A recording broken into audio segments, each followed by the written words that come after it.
Ang ating pagbasa ng banal na kasulatan ngayon ay nagmula sa dalawang lugar, ang Deuteronomio, Kabanata 16, mga talata 9 hanggang 12, at ang mga gawa, Kabanata 2, mga talata 1 hanggang 3. Babasahin muna natin ang Deuteronomio, Kabanata 16, mga bersikulo 9 hanggang 12. Dahil naniniwala ako nandyan ka, babasahin ko. Bibilang ka ng 7 linggo para sa iyong sarili. Magsisimula kang bumilang ng 7 linggo mula sa araw na simulan mong gamitin ang karit sa nakatayong mga butel. Kung magkagayoy, ipagdiwang mo ang kapistahan ng mga linggo sa Panginoon mong Diyos na may handog na kusang loob ng iyong kamay na iyong ibibigay. Kung paanong pinagpapalakan ng Panginoon mong Diyos. At ikaw ay magagalak sa harap ng Panginoong mong Diyos, ikaw at ang iyong anak na lalaki at babae, at ang iyong mga aliping lalaki at babae, at ang Levita na nasa iyong bayan, at ang dayuhan, at ang ulila, at ang balo na nasa gitna mo, sa lugar na pipiliin ng Panginoon mong Diyos na patatahanan ng kanyang pangalan. Dapat mong tandaan na ikaw ay naging alipin sa Ehipto at dapat mong ingatang mabuti ang mga estatwang ito. Ngayon ay babasahin natin ang mga gawa, Kabanata 2, mga talata 1 hanggang 3. Mga gawa, Kabanata 2, mga talata 1 hanggang 3.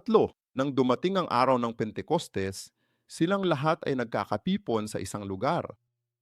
At biglang dumating mula sa langit ang isang ugong na parang isang malakas na hangin humahampas at pinuno nito ang buong bahay na kanilang kinaupuan. At sa kanila'y may napakitang mga dilang parang apoy na nagkalat at dumapo sa bawat isa sa kanila. Ito ang salita ng Diyos. Hallelujah! Maraming salamat sa nakakaantig na awit ng koronal at pati na rin sa mga awiting papuri ng isang pangkat ng mga papuri para sa paghahanda ng aming mga puso para sa serbisyo ngayon. Kaya una sa lahat, maligayang kapistahan ng pag-aani. Pista sa salitang Hebreyo ay may dalawang salita na naglalarawan ng piging. Ang isa ay moed at ang isa ay hagag. Ang ibig sabihin ng moed ay takdang panahon. Bagamat hindi pa gaanong pamilyar tayong mga tao sa kalendaryo ng Diyos, ngayon ay isang panahong itinakda ng Diyos upang tayo at ang Diyos ay magtagpo. Espesyal na piging. Dayon ay isa sa tatlong pangunahing kapistahan. Kaya ay meluya, 'di ba?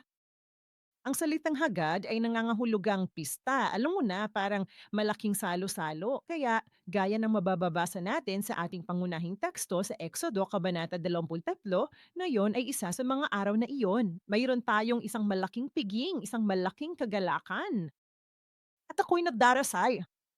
Hindi ito sa pamamagitan ng ating kalakasan o sariling pagsisikap, kundi sa ating Ama, sa walang pagbabagong biyaya ng Diyos at sa kanyang inspirasyon, ang banal na Espiritu. Samahan mo kami upang tunay kaming makasamba ng may tunay na pananampalataya sa takdang panahon at pananampalataya sa dakilang kapistahan gaya ngayon. Amen. Gaya ng natutunan natin sa una o pangalawang pangunahing serbisyo ngayon, pinalakay ni Pastor Lee kung ano ang ibig sabihin ng kapistahan ng pag-aani. Ito ay aktwal na 50 araw mula sa panahon ng Paskwa. Sige. At saka ang oras talagang araw ng ipinaliwanag niya ng detalyado. Kaya mula sa araw ng pagligligtas sa Ehipto noong Paskwa hanggang sa susunod na 50 araw, ating bibisitahin ang aktwal na pinamyarihan kung saan naganap ang kapistahan ng pag-aani sa kasaysayan. Sige, sige. Yan talaga ang tipan ng finay ko. Sa unang pagkakataon na ipinahayag ng Diyos, ang kapistahan ng pag-aani ay talagang ginanap sa bundok Sinai. Kaya ito ay bahagi ng tipan ng Diyos sa mga Israelita. Pero bago tayo magsimula, ang tipan ay isang bagay na kailangan nating bigyang pansin, ang salitang ito. Ang bawat tipan sa Biblia ay tumutukoy sa dalawang bagay. Mapalumang tipan man o bagong tipan, karamihan sa mga ito ay nasa lumang tipan dahil ang lumang tipan ay kilala bilang lumang tipan. Ang ibig sabihin ng testamento ay pangako, tama ba? Kaya lahat ng mga pangakong ito ay tumutukoy sa dalawang bagay. Una, ang pagpapako sa krus ng Panginoong Hesukristo upang magbayad sala para sa ating mga kasalanan. Pangalawa, ito ay isang kaharian ng Diyos. Maraming Kristiyano ngayon, may intindihan na nila ang bagong tipan. Nauunawaan nila ang magandang pangakong ito na ginawa ni Jesus. Marami sa atin ang hindi gaano pamilyar sa lumang tipan. Ngunit kailangan kong sabihin sa inyo, hanggang sa tayo ay lubos na makatiyak kung paanong si Kristo ay tunay na dumating bilang ang ipinangakong anak, ay nangangahulugan na siya ay tunay na dumating gaya ng ipinropesiya ng Diyos libu-libong taon na ang nakakalipas. Saka natin mapagtatanto na ang taong ito ay Diyos. Tandaan, hindi nakilala ng mga Israelita si Hesus Kristo dahil siya ay tao. Hindi nila nakilala si Hesus Kristo dahil hindi nila naunawaan ang lumang tipan. Hindi nila naunawaan si Moises. Maraming beses sa Biblia, sinabi ni Jesus, kung hindi kayo naniniwala sa isinulat ni Moises, hindi rin kayo makakapaniwala sa akin. Kaya ngayon, ating pag-isipan ang kahalagahan ng lumang tipan. At napakapalad natin na maging bahagi ng Pyongyang Jail Church at ng lahat ng simbahan sa buong mundo dahil ang ating simbahan ay talagang naglalaan ng maraming oras sa pagtuturo ng lumang tipan upang patunayan na si Hesus Kristo ay tunay na anak ng Diyos. Amen. Kaya dumako tayo sa ilang mga talata. Balikan natin ang Juan, Kabanata 5, talata 46 hanggang 47. Juan, Kabanata 5, versikulo 46 hanggang 47. Bigkasin natin ng may pananampalataya ang mga salitang ito. Sige, handa na, simulan na. Sapagkat kung kayo'y naniwala kay Moises, ay maniwala rin kayo sa akin, sapagkat siya'y sumulat tungkol sa akin.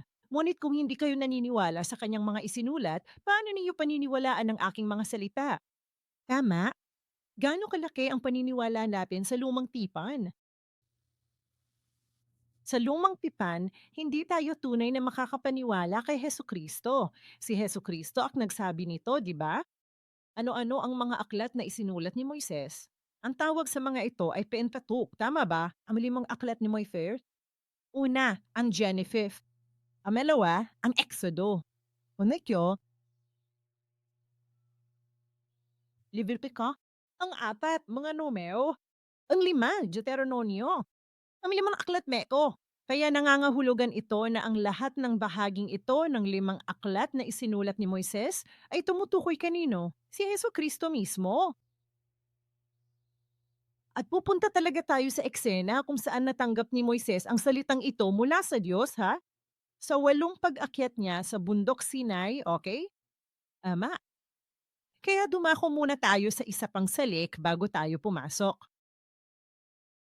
Isinulat ni Reverend Evan Park ang ikapitong aklat ng kanyang serye ng mga aklat na Asterisk Redemption at tinawag niya ang aklat na ito na pinamagatang Asterisk the Entire Book bilang Asterisk the Ten Commandments, tama ba? Ngunit hindi lamang ang 10 utos ang kanyang sinabi. Sinabi niya na ito ay isang tipan para sa lahat ng henerasyon. Kasama na tayo. Ito ay isang napakalakas at mabisang pahayag. Sinasabi nga itong pipang na naganap 3,000 taon na ang nakalilipas. Kung hindi mo naiintindihan ang lumang pipan, oo, nanatili itong sinaunang pipan sa pagitay lamang ng Diyos at ng mga Israelita. Ngunit kung tunay mong nauunawaan ang tipang ito kay Hesu Kristo, malalaman mo na ang tipang ito ay may bisa pa rin ngayon. Hindi lang ngayon, kundi lahat dahil sa katapusan ng mga araw. Balikan natin ang Isayas, Kabanata 41, talata 4.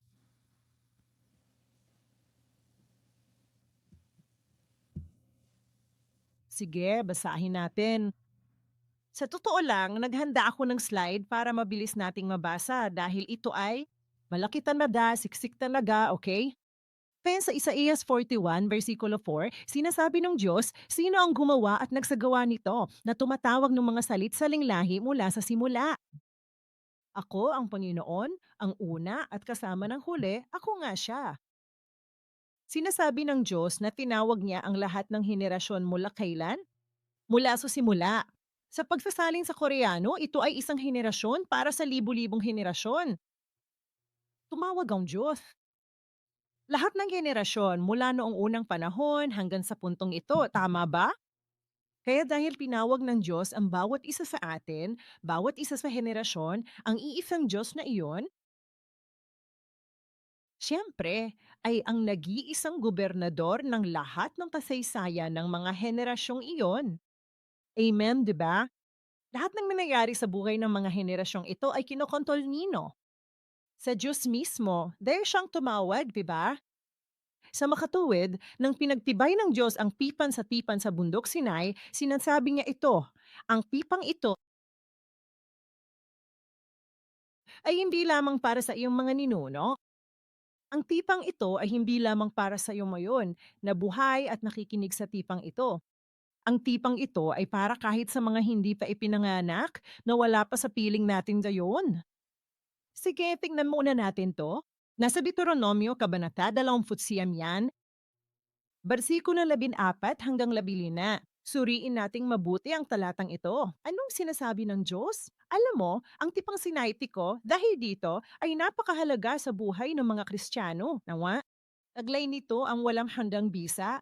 Kaya't basahin natin ng sama-sama ang Deuteronomio 29, bersikulo 14 hanggang 15. Handa na? Simulan? Ngayon, hindi lamang sa inyo ginagawa ko ang tipang ito at ang sumpang ito, kundi pati na rin sa mga nakatayo rito kasama natin ngayon, sa harapan ng Panginoon nating Diyos, at sa mga wala rito ngayon. Ako yan, di ba? Wala ko ron kasama nila ngayon noong 1446 BC o 1407 BC, tama ba? Nandito lang kami. Isinama na tayo ng Diyos sa talatang ito, di ba? Kaya ito ang walang hanggang tipan para sa lahat ng henerasyon, gaya ng pinamagatang Aklat 7. Kaya tingnan natin kung paano pinagtibay ni Moises ang pipang ito para sa atin. Sa pamamagitan nito, alam na natin na si Moises ang mga ngahulugan kung sino. Ang ating tunay na tagapamamagitan, ang ating nag-iisa at tanging tagapamamagitan, ang tanging perpektong tao, ang tanging Diyos, si Hesus Kristo. Sige, isuot natin ang ating mga salaming dekolor at tingnan kung paano natin makikita si Jesus sa pamamagitan ni Moises. Ayos lang? Matagal na panahon na yun. Sige.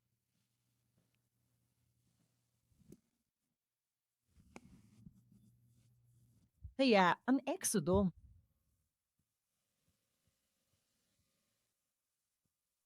ano talaga ang taladang humanga sa akin? Ay ang mga petsa. Sinasabi lang natin na isa na itong lumang kasaysayan, hindi ba? At isang bagay na maaaring parang isang mito o alamat. May nangyari nga, pero hindi natin mapapatunayan kung totoong nangyari nga. Kaya mo ba talagang patunayan sa puso mo na totoong nangyari ito? Gayunpaman, mayroon pa rin tayong konting anino sa ating mga puso, tama ba?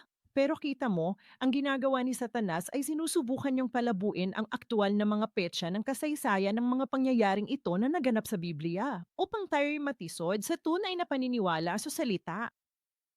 Kaya narito ang tao ng Diyos, si Reverend Evan Park, sa kanyang mahirap na pag-iisa sa Bundok Jiri sa loob ng 3 taon at 6 na buwan at 7 araw. Gusto niya talagang malaman. Gusto ko talagang maniwala sa salita ng Diyos. Salita talaga ito ng Diyos, di ba?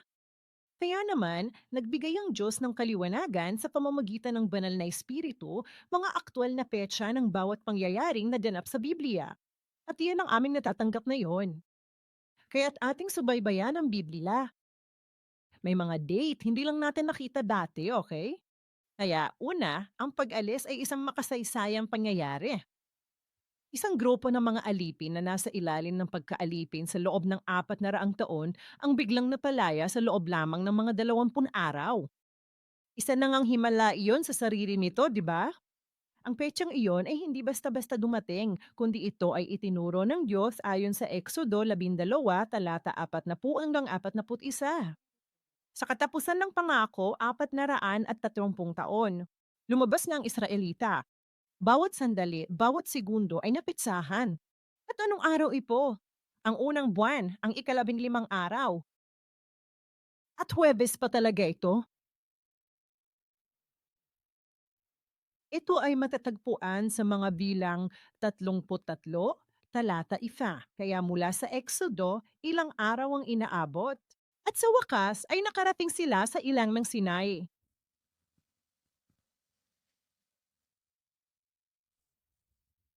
At nang dumating sila sa ilan ng Sinai, inalahad din ng petsa.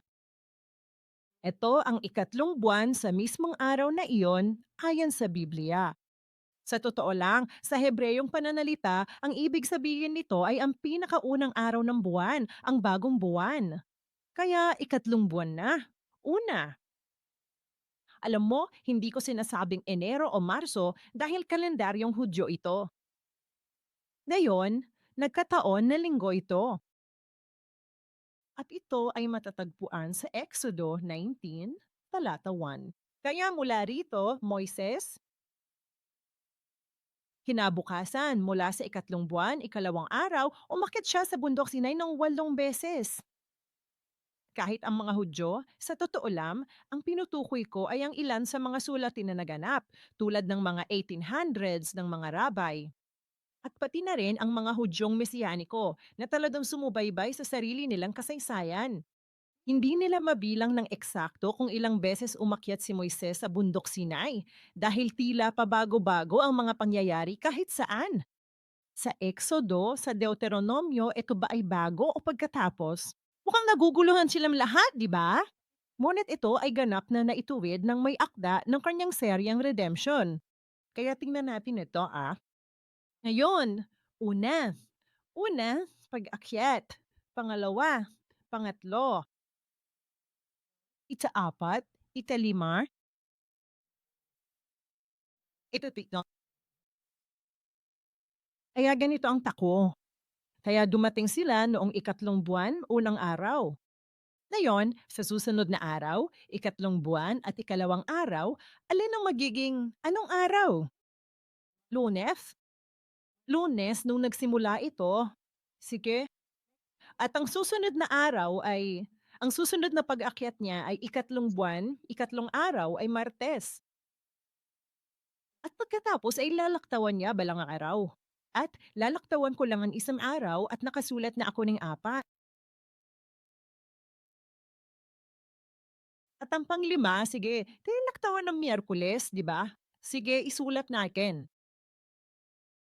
Ang apat, laktalan. Okay? Kaya Huwebes ito. Salamat. At pagkatapos ay yung susunod na araw,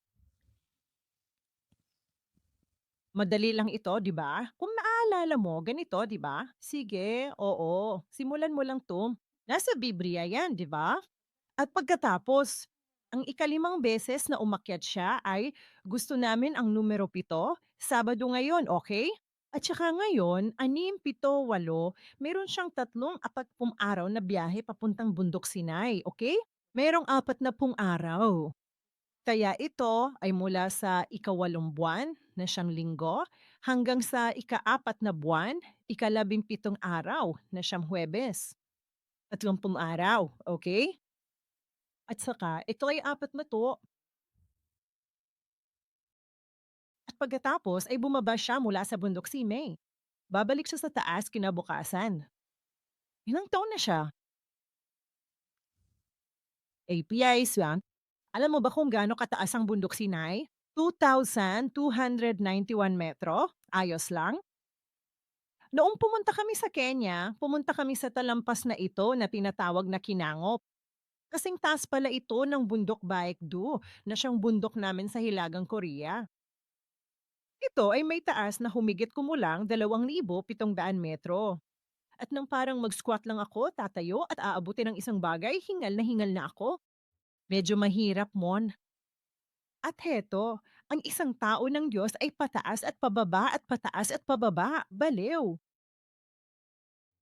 Makikita mo na ang kapangyarihan ng Diyos ay sumasa kanya. Tama? Makikita ninyo kung paano kailangan magtiis ng ganito katindi ang isang tao alang-alang sa buong bansa ng Diyos. Makikita mo kung gaano kahirap, 'di ba, ang mangako sa Diyos? Natanggap lang natin ito ng komportable, 'di ba? Pero kailangan ng matinding sakripisyo mula sa isang tao. Nagbabadya ito, sino? Hesukristo. Sige, tignan natin ulit ang petsa. Ngayon, ito ay mula sa ikawalo. Kaya ito ay magiging Biyernes. Pasensya na, naubusan ako ng board. At mula ika-228, Martes na, Sige, 30 days. Mula 8 hanggang 7, ito ay 40 days. Pero 8 hanggang 8, bakit ganun?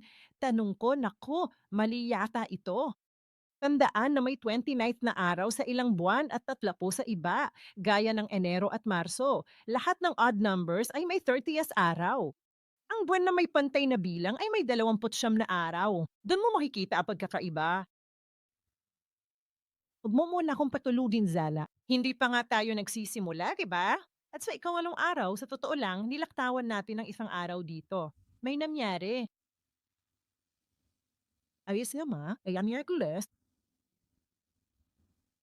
Kaya at pagkatapos mula ika-30 na magiging Huwebes hanggang ika-7 buwan, ika-10 araw hanggang siyang magiging Lunes. Magsimula sa Lunes, magtatapos sa Lunes. Kaya ito ay 40 araw. Kaya ilang araw sa matematika ang kabuuang ginugol ni Moises upang pagtibayin ang tipan para sa mga Israelita? Mabali, 40 araw dagdag 40 araw dagdag 40 araw, di ba? Kaya mayroon tayong 120 araw. At araw 1, 2, 3, 4, 5, 6 at nawawala sa ika-7 araw. Kaya ang kabuang bilang ay 127 araw. Okay, ilalahad natin ang mga nangyayari. Okay, dumako tayo sa unang araw. Sa wakas ay nakarating sila sa bundok Sinai sa ilang ng Sinai. Kaya narito ang isang bundok.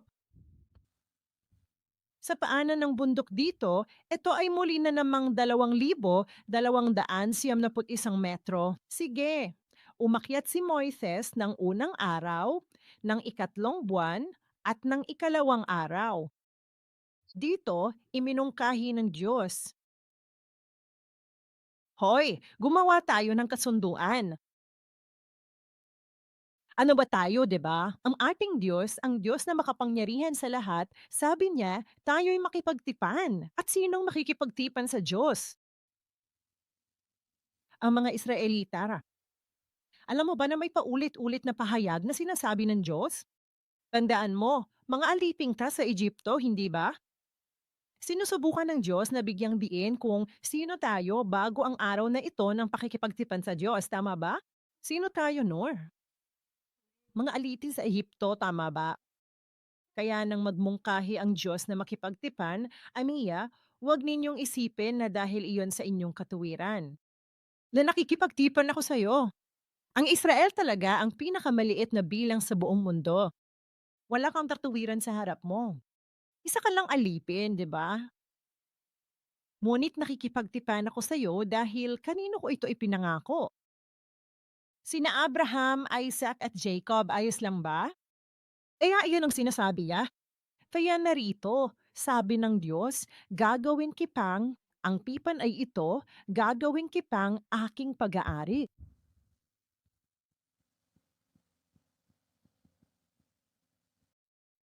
Ito ay segula sa salitang Hebreyo. Bagamat tayo ay mga alipin laman, wala tayong katuwiran sa ating kalooban. Sabi ng Diyos, gagawin kitang sigula. Ang ibig sabihin ng sigula ay isang hiyas ng korona.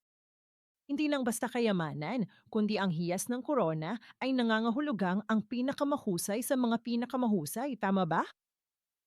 At pagkatapos ay sinabi rin niya, ikaw ang magiging kaharian ng mga pari ko. Kaharian ng mga pari.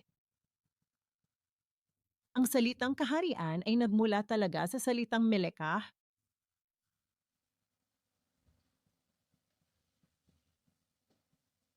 Ang salitang melek ay nangangahulugang hari.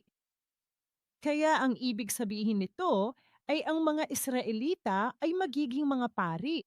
Ang ibig sabihin ng pare ay ano? Isang taong nasa pagitan ng Diyos at tao, tama ba? Ibig sabihin, bilang isang individual o bilang isang bansa, ano ang ating gagawin? Anong ginagawa ng mga pare? Kaya ba nilang lumabas sa mundo at mabuhay? Hindi, bedak. Ang tanging ginagawa ng mga pari sa buong buhay nila ay ang maglingkod sa Diyos at sa mga tao.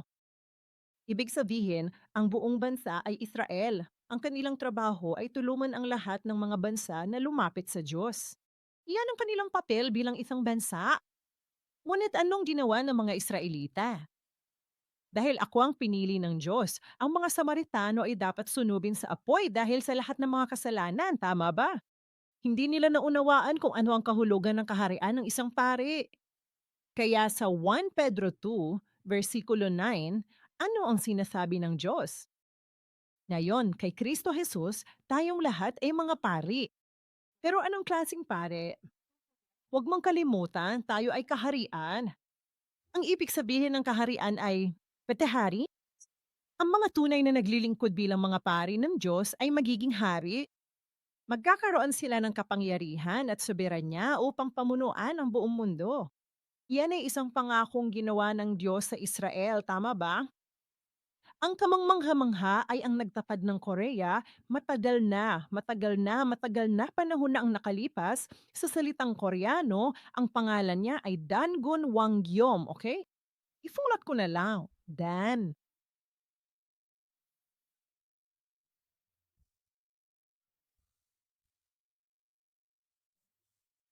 Ang salitang Tamgon ay nangangahulugang pari. Wangkom, Wang, Korean ay hari. Ang ibig sabihin ng Wanggom ay hari, kaya nga, bilang tagapagtatag ng bansang ito, sa katunayan, isa tayo sa iilang mga bansang sumasamba sa langit. Ang nagtatag, ang pangalan niya ay hari saserdote rin, tama ba? Kaya bilang pamana ng mga Koreano, bahagi tayo ng hari, pari at mga tao, tama ba? At sa espiritual na aspeto, tayo rin ang hari, pari at bayan, di ba? Gaano kahanga-hangay, oh, ako lang ba talaga ang taning nagulat dito? Amen. Kaya parang isipin mo, umakyat si Moises ngayong araw at bumaba ulit. Amakyat siya, bumaba ulit sa parehong araw. Ito ang bersikulo.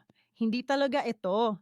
Hayaan mo na. Kulang ma sa oras, kaya heto na lang. Nasa Exodo, Kabanata 11 ang lahat ng ito. Detalyado, kaya bumaba siya ulit. Parang sinabi sa akin ng Diyos noong nasa tuktok kami ng bundok na gagawin niya kaming sigula. Gagawin niya tayong Mikela. Gagawin niya tayong isang kaharian sa pamamagitan ng pagdasaserdote. Uy, gusto mo ba? Anong sabi ng mga tao? Sino ba ang tatanggi? Lahat ay sasang-ayon at gagawin ang sabi ng Panginoon. Kaya ano ang gagawin ni Moises?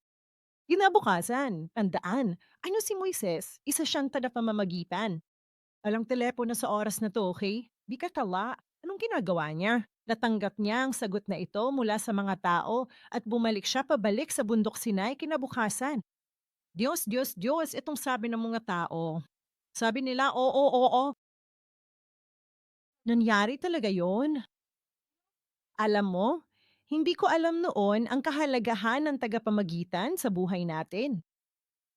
Akama ko, sa sobrang yabang ko, akala ko kaya ko palang lumapit sa Diyos.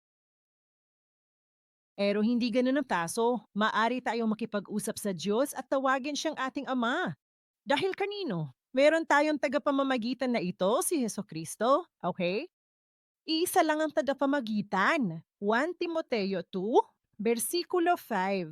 Isa at tanging perpektong tao, perpektong Diyos na si Heso Kristo. Magpasalamat tayo sa ating Panginoong Heso Kristo, hindi ba? Dahil sa Kanya, hindi natin kailangang umakyat sa bundok Sinai ng 8 beses. Alam mo, hindi mo naman kailangang pumunta kay Jiri para maintindihan itong Biblia, di ba? Madalas ikwento ni Pastor Philip ang halimbawa tungkol sa pagbasa ni Reverend Evan Park sa Biblia ng 1,800 beses. Tapos, may isang matalinong lalaking nagsabing, "Naku, ang saya ko, napakaswerte ko." Kahit di ko nabasa ng madalas ang Biblia dahil sa pag-aral ng kasaysayang tumutubos, para na rin akong nagbasa nito ng 1,800 beses dahil natututo ako sa taong nakagawa nito, di ba? Sabi namin, totoo naman talaga yan. Bakit hindi ka namin napasalamatan ng ganito, di ba? Kaya maging proud ka. Salamat sa mahalagang salitang ito. Ngayon, dumako tayo sa ano kaya ang tugon ng Diyos? Sabi ng mga tao, sige, kaya gawin natin ito. Kaya sabi ng Diyos, kapit lang, kapit lang. Dapat italaga ang iyong sarili, italaga ito sa loob ng 3 araw.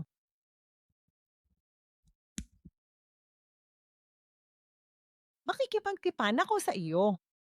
Ako mismo ang bababa sa bundok dahil physical akong bababa sa bundok. Sinisiguro mo ang lahat ay nakatalaga sa loob ng 3 araw.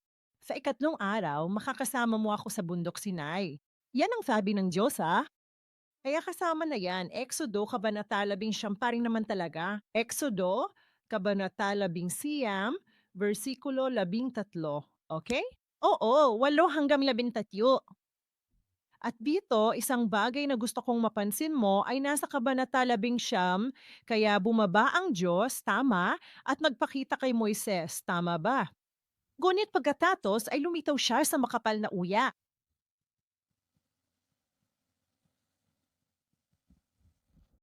Kung mapapansin mo, hindi kailanman ipinakakita ng Diyos ang kanyang sarili sa buong panahon. Naririnig talaga ng mga tao ang boses niya.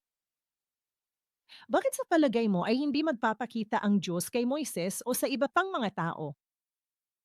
Pumunta siya ron para, alam mo na, gawin ito, gumawa ng tipan. Hindi ba't sa tingin mo, kung magpapakita ang Diyos sa atin, mas magiging malino para sa atin na maniwala sa Kanya? Walang duda tungkol dyan, di ba? Pero hindi ginagawa iyon ng Diyos. Sabi niya, ipinaparinig ko sa iyong mga tao na ako'y nagsasalita sa iyo upang sila'y maniwala sa iyo. Kita mo, tinalikuran ng mga tao si Moises dahil hindi sila makapagtiwala kay Moises. Gayon din, hindi naniniwala ang mga tao sa Israel kay Jesus dahil tao lamang siya, hindi ba? Paulit-ulit na sinabi ni Jesus na ang mula sa Ama lang ang pinatototohanan niya. Bakit kaya ito ang piniling paraan ng Diyos? Ang tanging dahilan kung bakit hindi magsasalita ang Diyos at hindi magpapakita ng kanyang sarili ay dahil ang salita lamang ang itataas. Mananalig ang tao sa Diyos hindi dahil sa nakikita, kundi sa pakikinig at pagtitiwala sa kanyang salita. Dahil ang Diyos ang salita sa pasimula, sabi sa Juan Kapitulo 1, versikulo 1 hanggang 3, kaya kung iiyak at mananalangin ka na magpakita ang Diyos upang maniwala, baguhin mo na ang iyong isip. At baguhin mo ang panalangin mo, ha? Ruan mo lang ako kung paano maniwala sa'yo. Kung gayon ay sisiguraduhin niyang maririnig ang kanyang pinig sa iyong isipan, sa iyong puso upang hindi ka na muling mag-alinlangan. Kaya iyan ang ibig sabihin ng makapal na ulap. Kaya dito,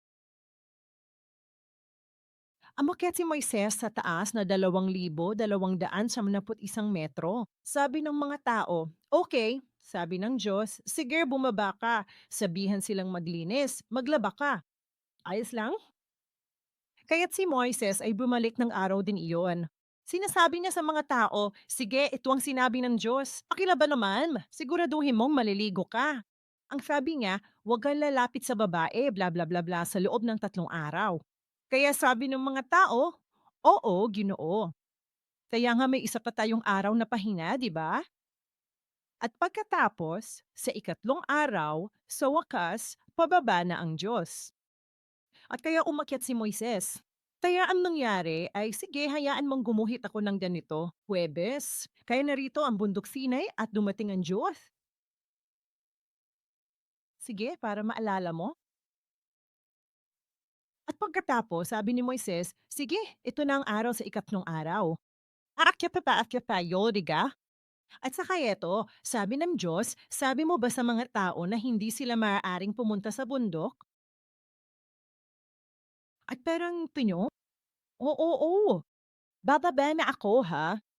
Sino mang makakita sa akin habang nasa gitna ng kasalanan ay aking lalagpasan. Sabi ng Diyos, siguraduhin mong sila ay inilaan. Babalain mo sila na hindi sila maaaring lumapit sa banal na bundok na ito. Kaya sa lahat ng matinding pag-asam na ito, umaakyat siya ngunit bumababa rin muli. Bago bumaba si Moises, sinabi niya, Diyos ko, sinabi ko na sa kanila na kapag nakita nila ang Diyos sa ganitong kalagayan, papatayin sila, kaya huwag silang lalapit dito. Sigurado akong alam nila. At talagang nagalit ang Diyos. Sabi niya, hindi, bumalik ka na lang. Babala sila, hindi sila maaaring lumapit sa bundot. Parang napaka-harsh, di ba? Ngunit, ano ang sinusubukang gawin ng Diyos? Alam na natin na ang araw na ito, ang ikatlong buwan, ika-anim na araw, Biyernes, ay isang maluho na araw. Malaking araw ito.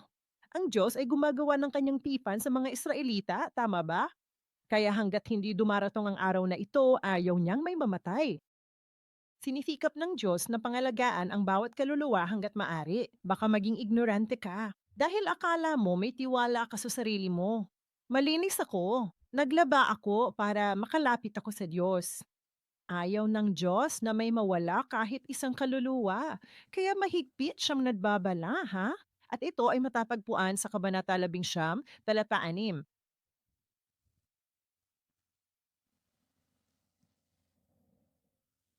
Hanggang 11. Okay, kaya mga tao sa 3 araw na ito sila ay ganap na inilaan.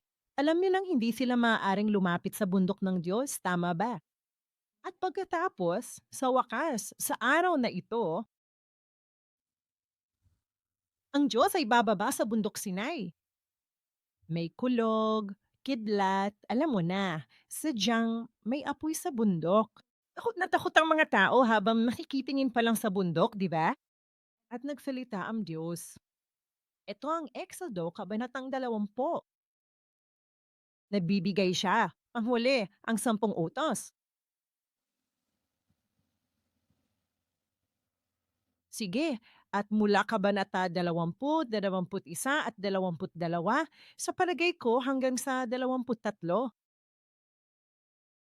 Ang Diyos ay nagbibigay ng 10 utos dito at sa mga talatang ito, ibinibigay niya ang lahat ng mga partikular na batas, sige, kaya, at lahat ng mga huwaran ng tabernakulo at lahat ng mga bagay na ito, sige, at kaya. Dito, nang ang Diyos ay bumaba sa unang pagkakataon sa kasaysayan ng mundo, ang Diyos ay nagsalita sa sarili niyang tinig sa mga tao. Kaya muli, hindi nakita ng mga tao ang Diyos, kundi narinig lamang nila ang kanyang tinig. At mga tao walang kailangang magsabi sa kanila na matakot o magkaroon ng paggalang. Sa pagkarinig pa lang ng tinig ng Diyos, pakiramdam nila ay mamamatay na sila. Ipinapakita ni ko kung paano ang isang taong may kasalanan ay hindi makalapit. Natural lang, alam natin na mamamatay tayo. Malaking paggalang ito, hindi ba? Kaya sinasabi ng mga tao, alam mo na, huwag na lang sana nating hayaang kausapin tayo ng Diyos. Kung hindi, mamamatay tayo. Kaya maari bang makipag-usap si Moises sa Diyos at tanggapin ang salita mula sa Diyos at ibalik ito sa atin?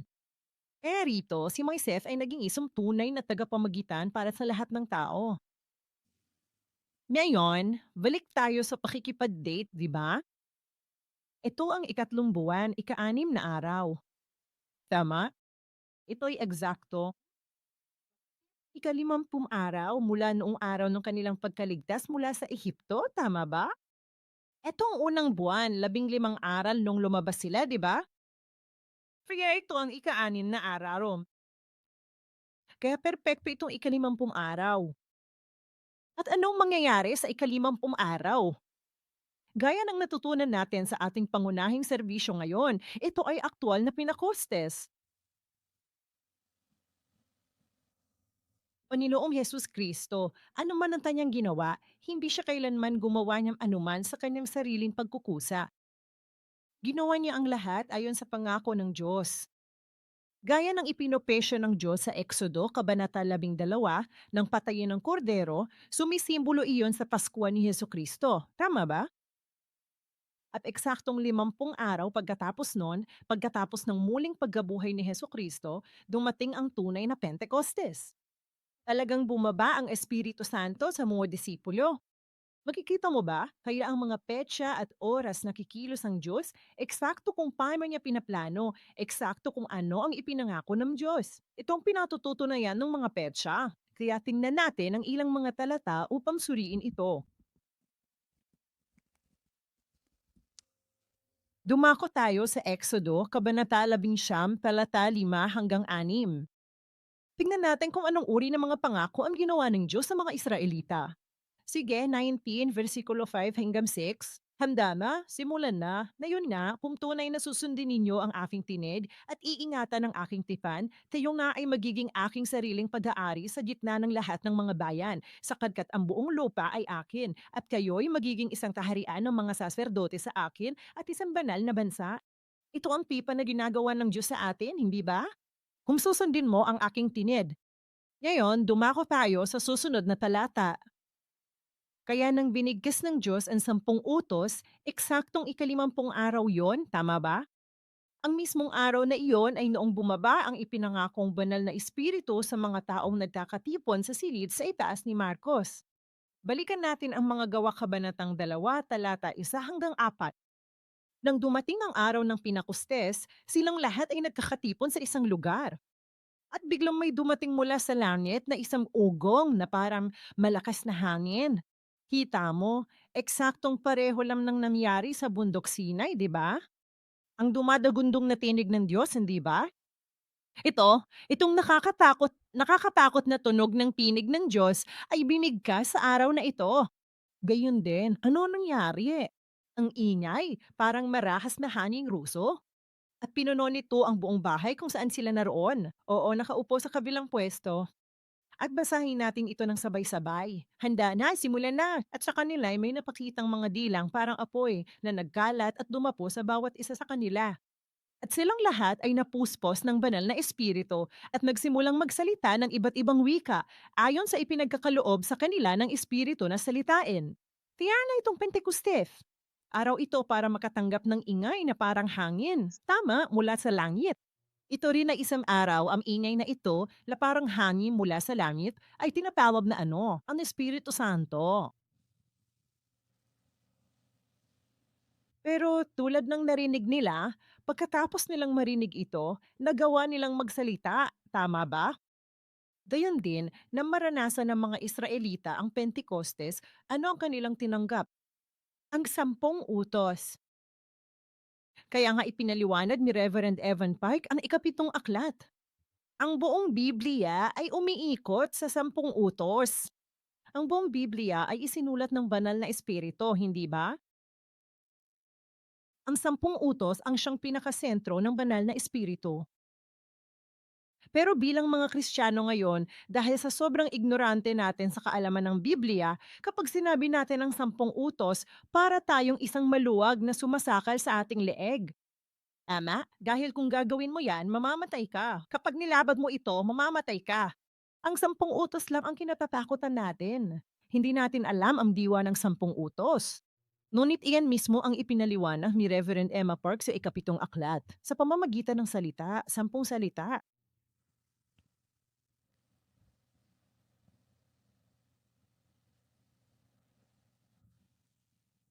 Ito ang Espiritu Santo. Ito ang Biblia, ang esensya ng Biblia. Kaya kapag natanggap natin ang banal na espiritu, hindi ito magagawa kung wala ang salita ng Diyos. Tama ba?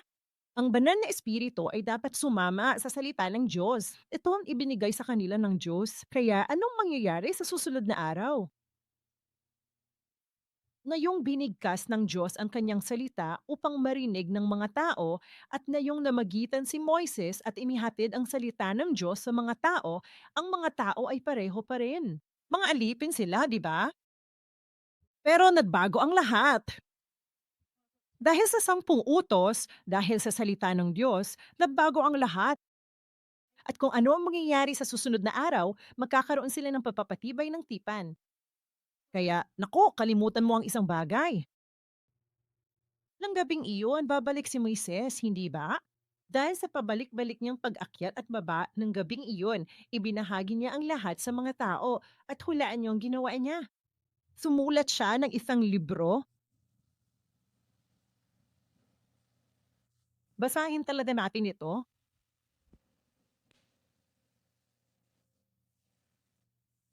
Teka, nakalimutan ko ang bersikulo. Tingnan natin ang Roma 8:15. Ang espiritu ay ang banal na espiritu talaga. Tinanggap ng mga Israelita. Basahin natin ito nung sabay-sabay. Handa na, simulan na. Sapagkat hindi ninyo natanggap ang espiritu ng pagkaalipin na nagdudulot muli ng takot, hindi ba? Mga alipin sila mon. Datapuwat na yon, kayo'y tumanggap ng espiritu ng pagkukupkop na siyang dahilan kung bakit tayo'y sumisigaw, Aba, Ama. Dahil sa 10 utos na ibinaba sa kanila, maaari na nilang tawagin ng Diyos na kanilang Ama. Hindi na sila mga alipin. At ang susunod na slide, pakiusak, si De. At ito ang unang bunga ng Espiritu. Sige, mga taga Roma 8 versikulo 23, handa na? Simulan. At hindi lamang iyon, kundi tayo rin naman, nataglay ang mga unang bunga ng Espiritu, tayo rin naman ay lumago sa ating sarili na may pananabik na naghihimpay ng pagkukupkop bilang mga anak ang pagtubos ng ating katawan. Kaya, mga kapatid, ngayon may isang piging ng ani. Nalaman natin na 50 araw pala, di ba? 50 araw na lang bago ang Pasko, 'di ba? Kaya eksaktong 50 araw mula sa araw na ito ng pag-alis sa Ehipto, ang mga Israelita ay nakatanggap ng 10 utos. Ang araw na ito, ang ikatlong buwan, ang ika-6 na araw, ang Biyernes na ito, ay isang tunay na kapistahan ng pag-aani. Yan ang araw kung kailan natin tinatanggap ang 10 utos. Yan ang araw kung kailan natin tinatanggap ang Espiritu Santo, tama ba? Ang ulang bunga ng Espiritu Santo. Kaya ano ang gusto ng Diyos sa piging na ito ng pag-aani? Makikita natin mula rito. Kaya sa totoo lang, ang mga Israelita ay talagang pumunta at nagkaroon sila ng seremonya ng tipan.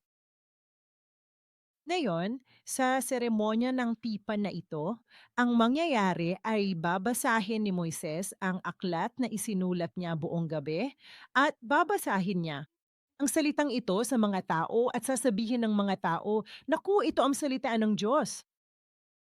At sinabi nila, Amen. Magmamasid sila. At pagkatapos ay kukunin niya ang dugo at iwiwisik ito sa altar, sa mga handog at sa mga tao, at gayon din sa aklat ng pipan. Kaya ito ay ginawa gamit ang dugo na nangangahulugang sinumang lumabag sa tipan ay kapalit ng kanyang buhay. Sige, ito'y isang pipan ng dugo. Pero dumako naman tayo sa talatang ito. Exodo kabanata 24 talata 3 hanggang 4.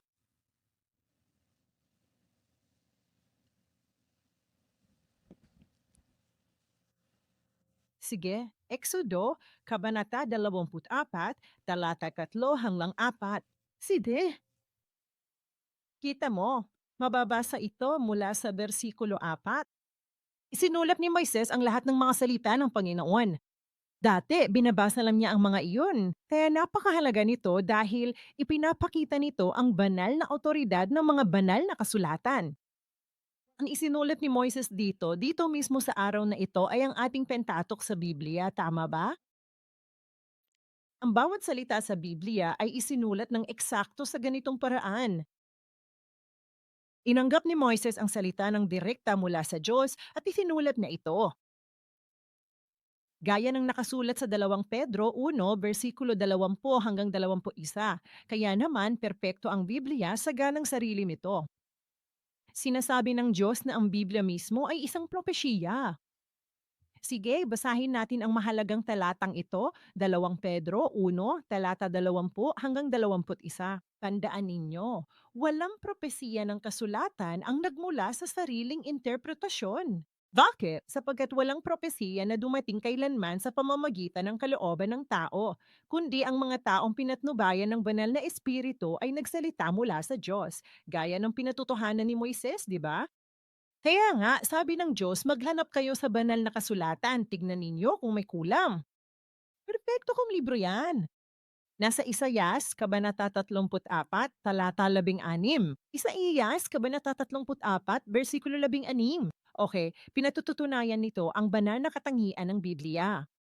Ito ay tinatawag na tiyak na paghahayag ng Diyos at madadalang ito, tama ba?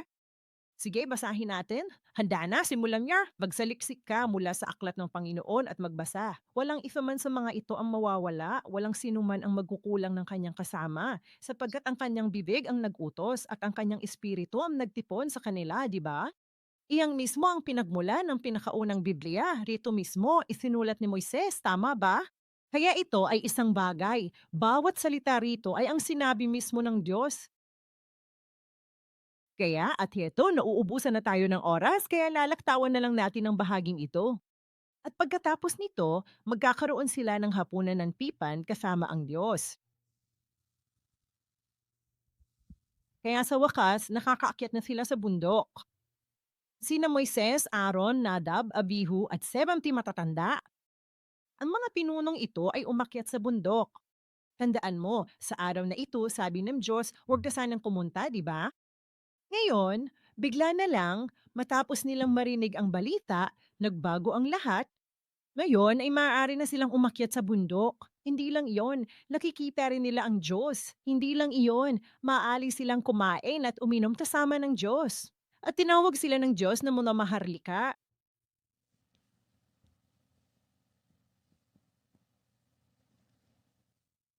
Mga alipin sila dati, daga. Pero ngayon, mga maharlika. Kaya't sana'y manalig kayo bilang mga tumanggap na ng salita ni Yesu Kristo. Tayong lahat ay nabago tungo sa pagiging marangal na tao, tama ba? Sino ang maaring magkaroon ng pakikisama sa Diyos? Sino ang maaring kumain at kumain ng hapunan at gawin ang lahat para sa kaluwalhatian ng Diyos? Ginawa na natin ito dati. Amen? Okay? Kaya ngayon, pagkatapos nito, ang tanong ay, sa tingin natin ay matatapos na ito, di ba? Dapat tapos na ito. Tapos na sila. Gumawa sila ng tipan, di ba?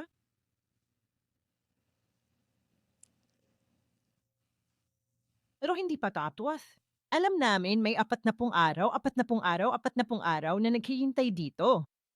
Kaya sa tingin ko, dahil wala na tayong oras, dito na lang ako titigil. Pag-aaralan natin ng tungkol sa susunod na 40 araw kung bakit kinakailangan ng 40 araw na ito. Bakit di na lang tumigil ang Diyos? Sila'y mga maharlika. Kaya na nila yan, di ba? May tipan na sila ngayon. Ngunit dito sinabi ng Diyos kay Moises. Magbasa tayo ng isa pang slide bago magtapos. Exodo Kabanata 24, versikulo. Well, kita nyo, sistematikong inalahad ito ni Reverend Evan Park sa unang pagkakataon sa kasaysayan ng mundo. Para sa akin, imposibleng balikan natin ang buong pangyayaring ito sa loob lamang ng 30 hanggang 40 minuto. Kaya titigil na tayo rito, ngunit basahin natin ang isa pang talata, Exodo 24, talata 12. Kaya ito na ang kabanata.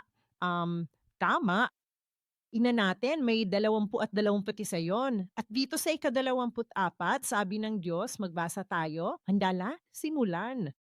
Ngayon, sinabi ng Panginoon kay Moises, umakyat ka rito sa akin sa bundok at manatili ka roon. At ibibigay ko sa iyo ang mga tapyas na bato na kinasusulatan ng kautusan at ng utos na aking isinulat doon. Bakit ito kimakailaman? Kita mo, sabi ng Diyos, ang pananapili rito ay nangangahulugan na hindi nabababa si Moises sa araw ding iyon. Ama, bakit kaya ang dalawang tapyas na bato? Pag-usapan natin ito sa susunod. Sige, magtapos tayo sa panalangin. Diyos Ama namin, maraming salamat po sa pagdadala sa amin sa kapistahan ng pag-aani. Bagamat dumarating tayo sa araw na ito na parang isa na namang araw ng taon, Ama, itinakda mo na ang panahong ito bilang isang dakilang piging upang salubungin ka. Ama, buksan mo po ang aming mga mata at tulungan mo kaming maunawaan ang iyong puso kung gaano mo kami hinahangad na makilala. Gaano mo kagustong tunay na magalak kami sa iyo dahil sa mahimalang at dakilang gawa ng pagtubos na ginawa mo sa aming mga buhay sa pamamagitan ni Heso Kristo. Ama, tulungan mo kaming tunay na maniwala sa gawain ni Heso Kristo sapagkat lahat ng kanyang ginawa ay naipropesya, naipamako at natupad ng naaayon dito. Naway marinig namin ang salita ng Diyos at lumago sa pananampalataya na sapat na upang ikalugdan mo, Ama, upang tunay kaming makapagbagong anyo at makapagsakatuparan kasama ng kasaysayan ng pagtubo sa huling panahon. Ama, pagpalain mo lahat sa shalom na mapuno ng Espiritu Santo. Marami pa tayong di batid. Minsan, ang Biblia ay nagiging talagang mapurol sa ating puso. Ngunit buksan mo po ang aming mga puso at tulungan kaming maggutom at mauhaw sa iyong salita na magnais na umunawa at sumunod. Sana ang pagsunod ng mga Israelita sa salita ng Panginoon ay maging atin din. Salamat sa araw na ito ng Dekalogo. Sa pangalan ni Jesus nananalangin kami. Amen.